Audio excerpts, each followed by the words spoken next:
What is it that keeps you from communicating your research? Is it feelings like, oh, I'm not good enough, I don't know enough? Or is it like, oh, these people know much more, or that big professor is just more educated than I am? If you have thoughts like that, then you're likely to suffer from what is called the imposter syndrome.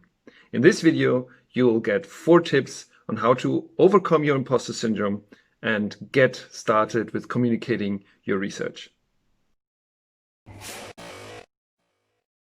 The imposter syndrome is any collection of feelings of inadequacy that persist despite you having a lot of success.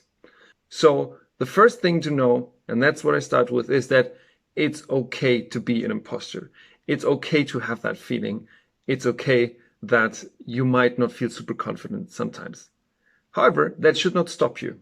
So the second thing what you can do is actually remind yourself on all your competences, and that it took quite some time for you to get here, but yet you know so much because of your education, because of the job, because of the projects that you have done.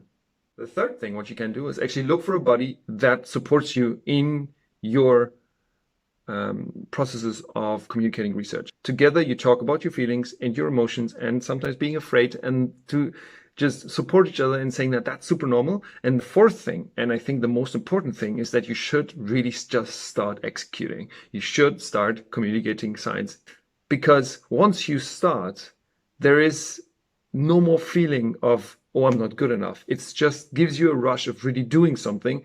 And don't worry, it will be a bit crappy maybe in the beginning and no one will listen, but eventually you'll do it, eventually you'll get better, and eventually there's also a larger audience that will actually connect to you and listen to you.